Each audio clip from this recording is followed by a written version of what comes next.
I'd like to start by mentioning something we were doing at MySQL a couple of years ago. We were fighting software patents. And I think we were successful in that, in the sense that 2005 there was a vote in Europe to which we contributed in the form of working together with Florian Müller, and the European Parliament rejected legislation that would have allowed software patents in Europe.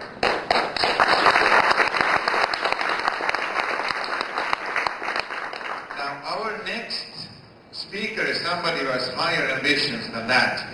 It's somebody whom I met at OSCON last summer, and his interest is in reform in the copyright legislation.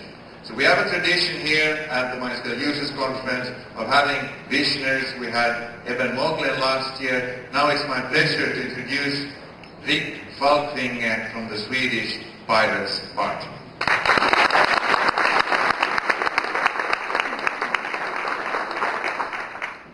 Thank you, Kai.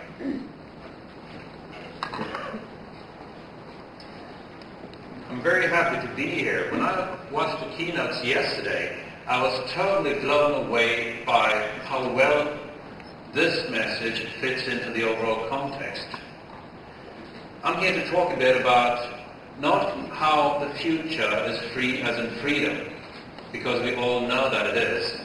I'm here to talk about what happens when some people don't accept that the future is free as in freedom, and they talk to politicians who don't understand what the future looks like at all. Oh, I see I just lost 5 minutes. So, how many in here have heard of the Pirate Party in Sweden before? Let's see a show of hands. That's most of you. I'm happy. How many in here have heard of any other political party in Sweden at all before? Still some. I take it you're Swedish. So that's sort of a demonstration of how strong these ideas are. They are really global. They are part of a revolution whose ideas are spreading with a strength that the establishment cannot control, even if they try it, and they are trying.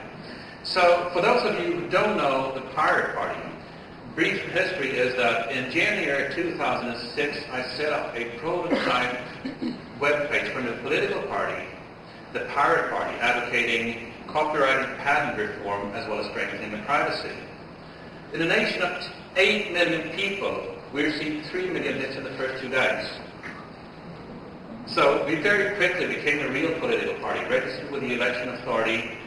We had a mainstream media breakthrough when the Pirate Bay was raided in May of 2006.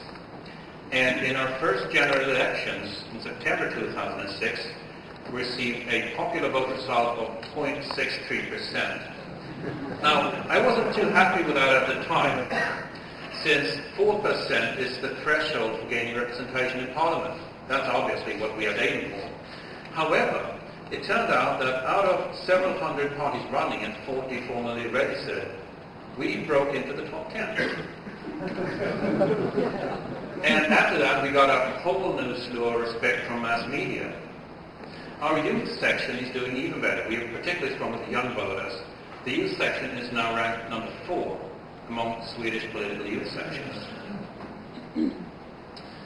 So, what is this about? I mean, what brings somebody to sort of abandon their career and go full-time pirate? Well, the file-sharing debate tends to focus on economic principles, as in, does file-sharing hurt profits? And that debate usually looks like, yes it does, no it does, no it doesn't, yes it does, no it doesn't, yes it does, no it doesn't. He said, she said, he said, she said, he said, she said. It becomes a just throwing reports over the volleyball net at the other team. And at that point, it becomes just a matter of credibility in the reports. It becomes a trench warfare-style discussion, which is also tremendously boring. So you just lose the audience. We've taken a different focus.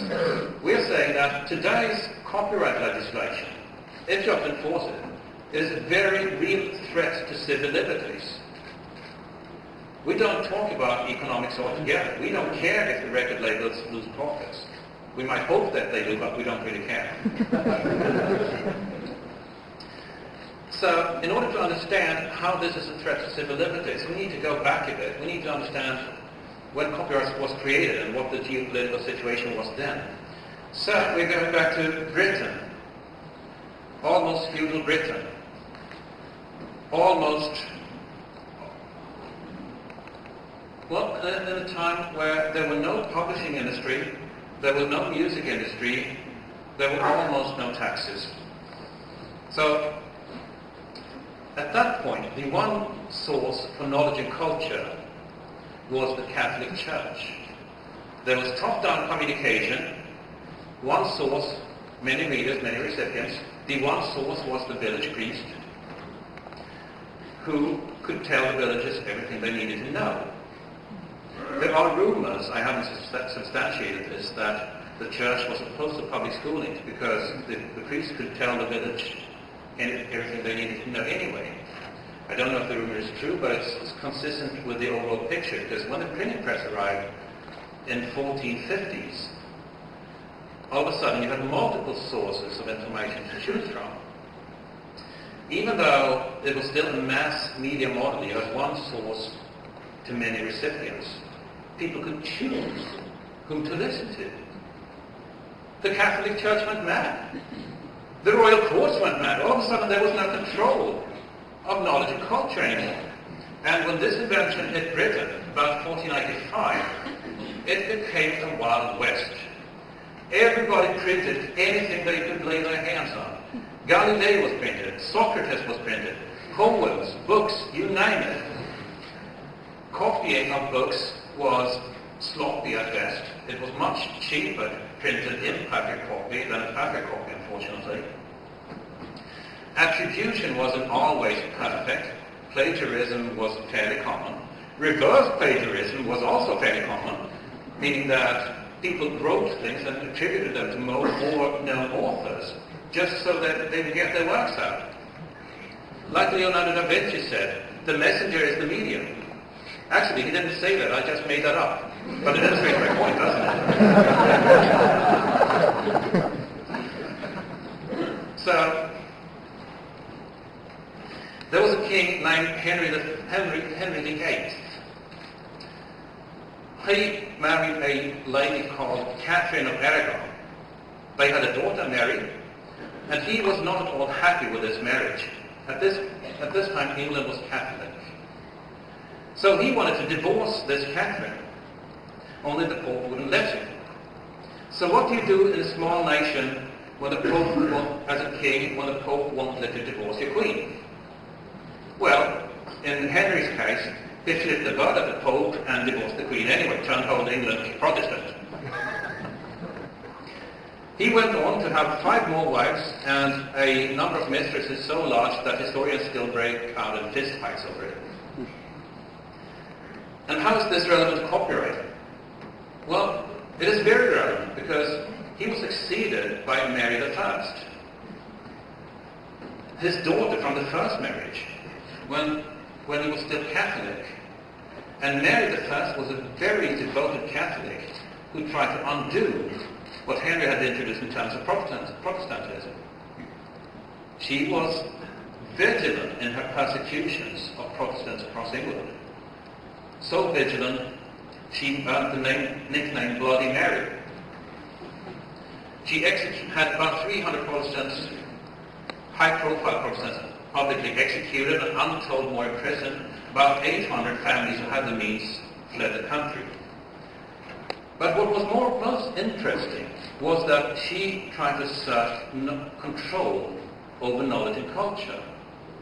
She tried to curb politically inconvenient printing. And the way she did this was to go to London Company of Station as essentially a printing guild. And what she did was she gave them a monopoly on printing. through a charter which was to be effect on May 4th, 1557. She said that in exchange for letting us censor anything you print, in exchange for not letting any Protestant material be printed at all, we give you a monopoly on printing. You are now hereby authorized by the Crown to burn any books not printed by your monopoly. You're hereby authorized by the Crown to destroy any printing press not in your ownership, or confiscate them if you prefer. Now, Mary died just a year later, so she wasn't very successful in her attempts to curb Protestantism in the UK. But this particular law survives up until this day, and we know it as copyright. This is the origins of copyright. Fast forward a bit, 150 years later, the Renaissance and the Enlightenment had taken place across Europe. Freedom of the press was the rage. There was a short civil war in the UK, which was named the Glorious Revolution. Isn't it funny how winners always get to write the history? And what happened then was essentially that Parliament's power strengthened immensely. One effect of that was that most new parliamentarians were people who had been previously censored. So they decided to go to the London Company of Stationers and say that, guys, we're going to revoke your charter. We don't like censorship anymore. The London Company of Stationers panicked. They didn't want their source of income just to vanish into thin air. So what they did was quite novel at the time. They went to lawmakers and claimed to argue on behalf of the artists, on behalf of the writers, that the publishers should have a monopoly. Let me take that again and see if you see a pattern here.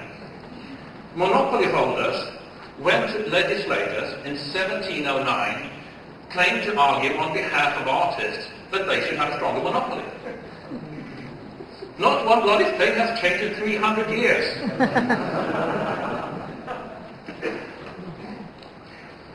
And they got away with it.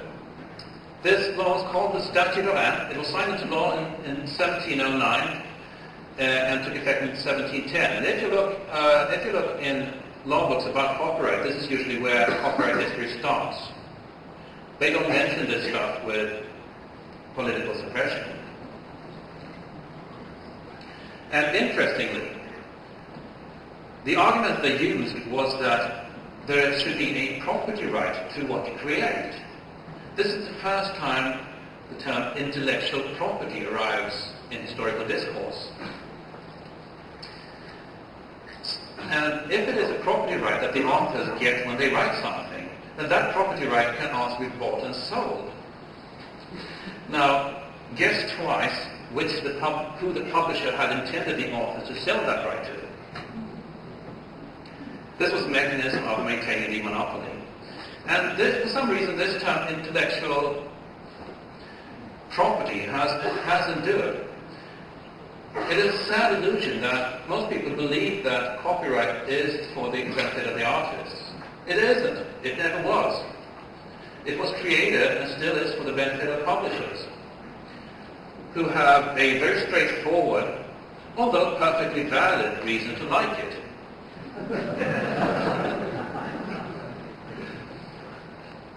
Intellectual property, though, has endured as a concept. Copyright is being justified as somehow being property.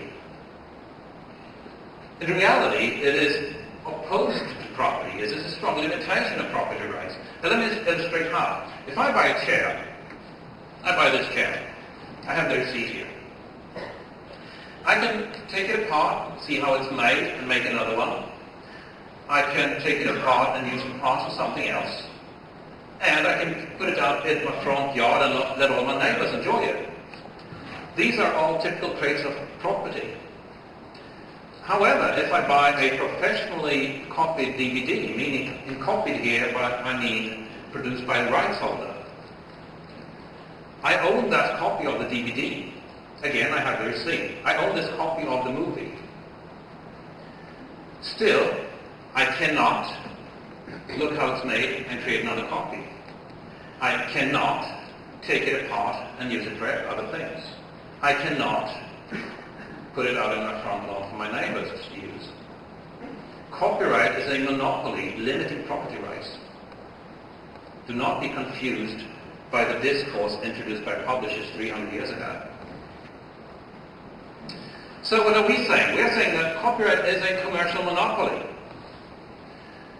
And it was created in a time when books were distributed to bookstores by horse and cart. If you saw an infraction in those days, you could see a copybook in a bookstore. You could see an unauthorized concert. One's music had a right on the stage that didn't pay license money. And what's key here, what's absolutely key, is that you saw those in public places with the naked eye. Today, copyright has crept into my private communication. It is illegal for me to send a piece of music and email to you guys, or over Skype, or over MSN, or over a file sharing network, or over what have you. And if you have to enforce copyright in the digital age, you need to monitor all ones and zeros that leave my computer to find which one makes up patterns of copyright infringements. That means you need to analyze and discover everything I send, including letters to my lawyer, doctor, priest, and girlfriend. Out goes the postal secret. If you have to enforce copyright, you need to abolish the postal secret. The copyright lobby is also lobbying for abolishment of the messenger immunity, that the messenger is never responsible for the contents of the message. This is an age-old principle that dates back to the Roman Empire. They're claiming that internet service providers should somehow be responsible for the contents of the message. And this is sort of like hanging up the phone after a phone call and immediately getting another phone call saying, "Hello, this is the phone company. During your last conversation, we detected that you talked about subjects that are not approved. As a result, your phone connection will now be terminated. Thank you for using the phone company." And I mean, this is what these people are pushing for. I gotta laugh about it. I can't treat it any other way because it's so surreal. Anyway, society has come to a crossroads. We must choose. On one side of the scale is one income source for the entertainment industry, essentially luxury consumption. On the other side of the scale is the postal secret, the messenger immunity. It's also called the common carrier principle here in the US. Why has nobody done the cost-benefit analysis in political circles? Why has everybody just looked at the benefits of copyright and not even analyzed the costs? Because once you do the cost-benefit analysis, it's obvious. If you don't want a surveillance society that will give George Orwell nightmares, you need to scale back copyright. It's really that simple. And it gets worse. If you don't have postal secret, you lose a whole host of other rights with it. You lose whistleblowers. Because if you can't guarantee the protection of whistleblowers, if you can't guarantee that the message is not read in transitory borders, you can't guarantee protection. The protection is gone. If there's something juicy enough, I uncover it, I made it for a reporter, somebody reads it along the way, it won't be protected. Along the same lines, you lose freedom of the press, because if you can't uncover scandals, what are you going to print? Next week's horoscopes? It gets worse still.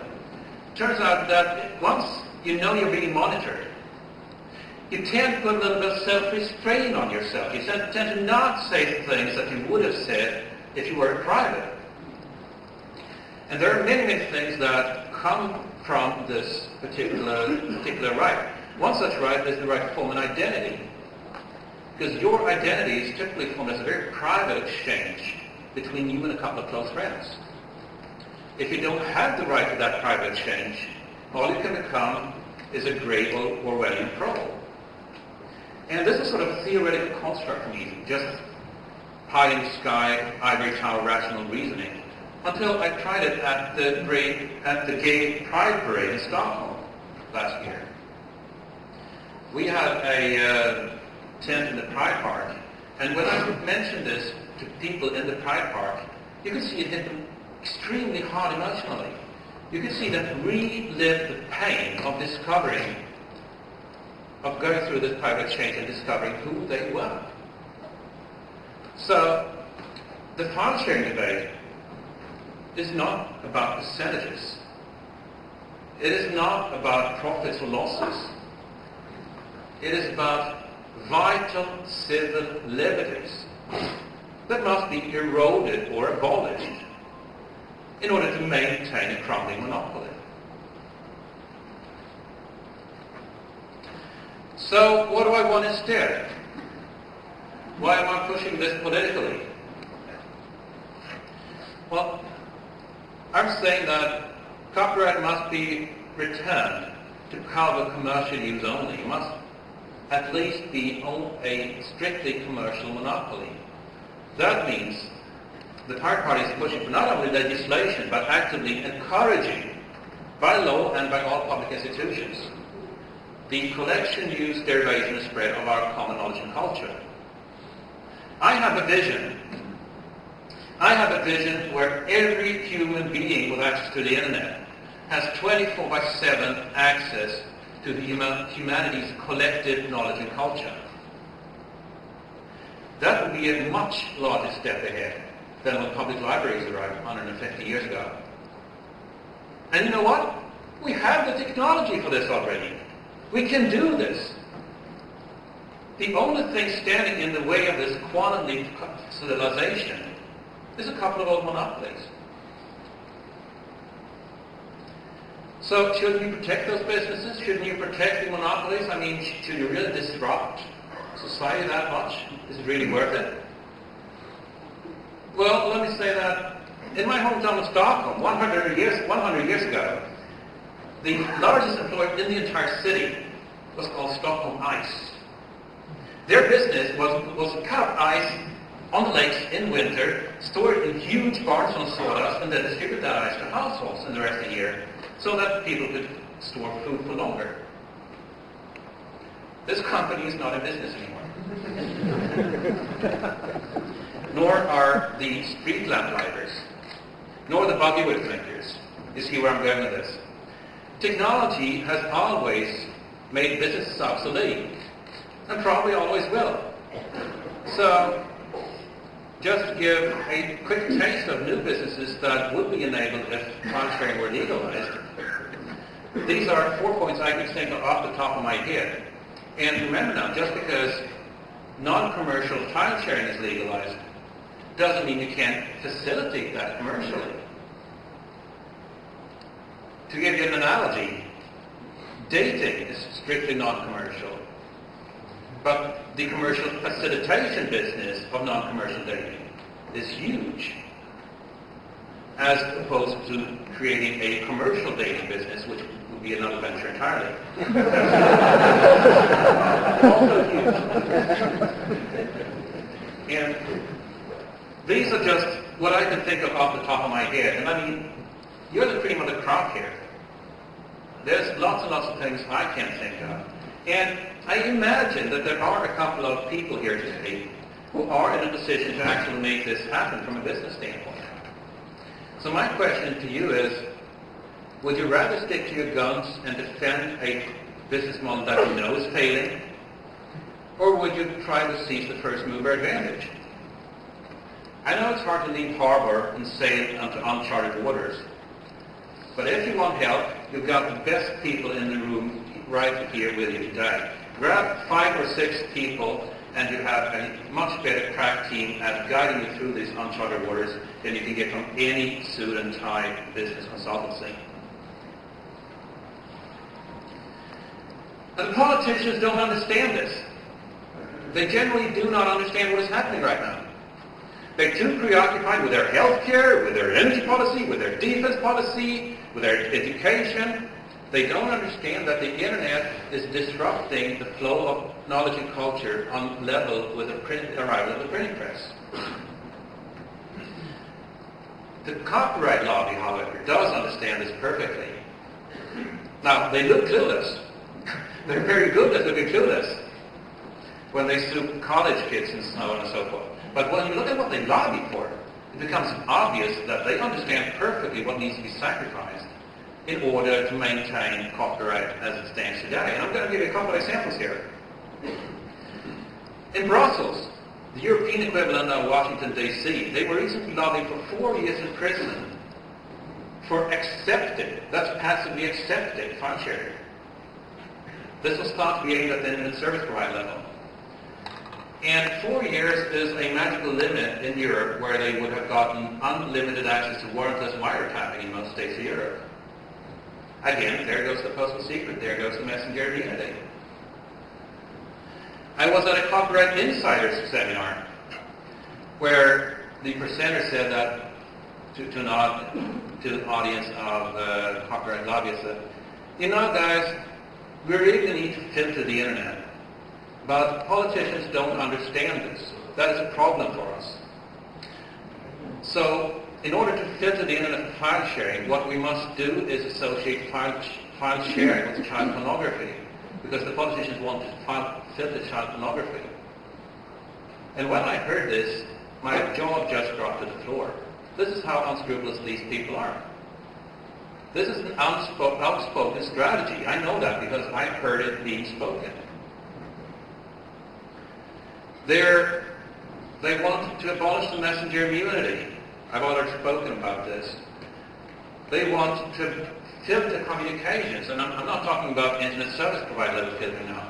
I'm talking about that the copyright lobby, and I'm quite recklessly here throwing publishing industry, record industry, and movie industry into just one big called copyright lobby. I'm talking that they are suing in Ireland right now for the right to install eavesdropping and filtering software at the largest internet service provider in Ireland. They want to eavesdrop and wiretap all digital communications that is going on. A private industry wants to do this. Not only that, they also want to right to, at their discretion, prevent any communication. Even in today's surveillance-friendly environment, a politician could not suggest this without being kicked out the same day. And still, this is what the copyright industry is pushing for. They're demanding the right to cut off internet, not just inconvenient sites for the lobby. They've frequently tried to cut off the Pirate Bay. They have not succeeded. They've tried in Denmark, they got some sort of success, but with proxy set up, the traffic to the Pirate Bay from Denmark actually increased instead. They are demanding to cut off individuals' internet access if they violate copyright. And they got some success with this, particularly in France. And now, imagine being cut off from the internet for a copyright violation. You lose your freedom of speech, freedom of expression, your entire social network. You can't even pay bills anymore. You can't work, you can't study. I mean, it's a complete social and societal isolation. France tried to push this in the European Parliament. It was rejected through an amendment proposed by a Swedish member of Parliament named Christopher Fjellner. So we still have some refuge there. And last but not least, they're applauding new mass surveillance laws. And to give you an example of this, there's something happening in Europe right now called Data Retention Directive, Data Retention Law. What that means is that the government is going to receive log files of everybody I mail, everybody I call, everybody I SMS. Whom I talked to, when I did it, and from where. This from where might sound inconspicuous until you realize that mobile phones are included in this. This law makes this guy a governmental tracking device. will logs stored for up to a year in Sweden. This law is absolutely horrific. But what's interesting is that the response from the record industry in Sweden saying that we applaud this law, we think it's a step in the right direction to protect the rights of our rights holders. However, we don't think the logs are kept nearly long enough. We suggest twice the time, 2 years. And we also want independent access to the surveillance data. Yeah, you heard me right. The record industry wants full access to everybody I've talked to, everybody I've mailed, everybody I've called, and a record of how I've moved through Sweden for the past 2 years. Bringing me back to the title of this keynote, Copyright Regime versus Civil Liberties, because that's what it's really about from a political standpoint. Then again, I don't really put the blame on the copyright lobby. They're just doing their job. Their job is to push for better conditions for their industry. Sure, their demands are outrageous, but I have no proof that, for example, the oil industry lobby's demands aren't as outrageous. I put the blame squarely on the politicians, whose job it is to look at these demands and see them in a wider light, whose job it is to understand the wider implications of these demands. And they have failed abysmally at doing their job. If they had understood half of what's going on right now, they wouldn't have just hummed along with the copyright lobbies every wink and nod. But they are, unfortunately. So our solution was to bypass the politicians entirely. I think we did pretty well. We went straight for the voters. Not only did we make file sharing a major election issue in the 2006 elections, both prime minister candidates said in election week that they had to legalize file sharing. Would you believe that?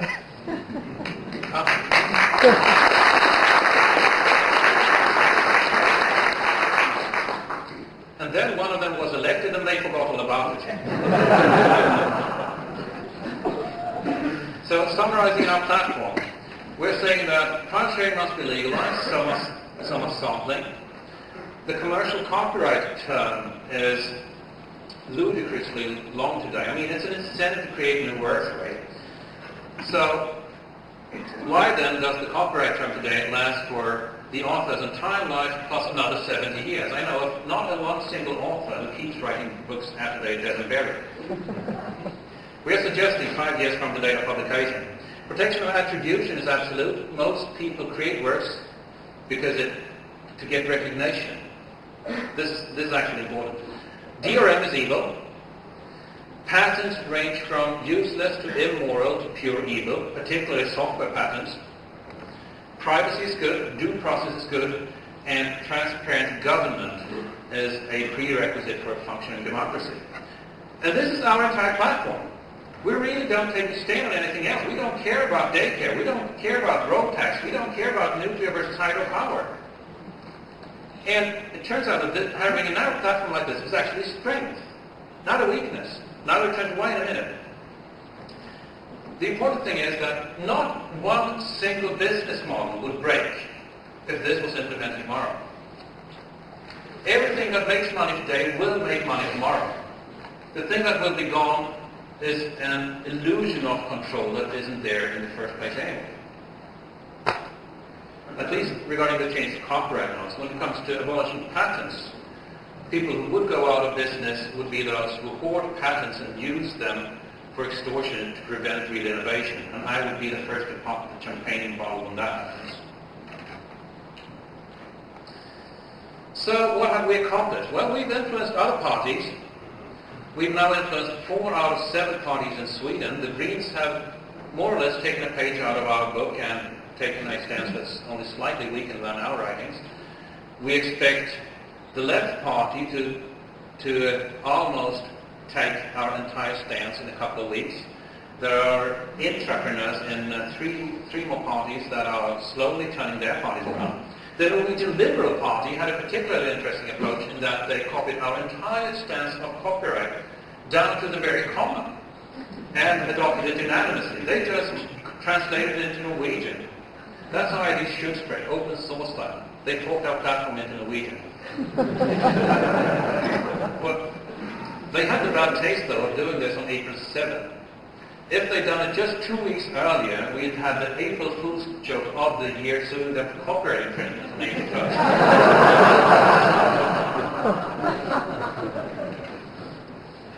We built an organization. We had 2,000 people working on election day. That may not sound like much, but in a small nation of Sweden, it certainly is. And we had a record first election. And just to give you 2 more numbers here. My personal candidacy for Parliament came in at rank 15 for the 349 seats out of over 5,700 candidates for Parliament. Now, I didn't get a seat because the party didn't get enough votes, like I said. There's a threshold rule saying you need 4% of the popular vote. But it shows you how strongly people care about these issues. Another number I want to mention is the school mock-up elections, which are held parallel to the real elections for people who are not yet of voting age. We got 4.5% in that election, showing again that we are very strong with the younger voters.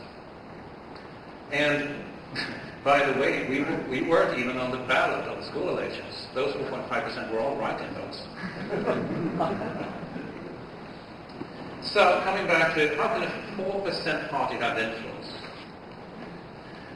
If you have a parliament with 349 seats and down in the corner are 16 people wearing pirates hats going har, har, har, har, har, and everything goes, I mean, how can it just contain your laughter?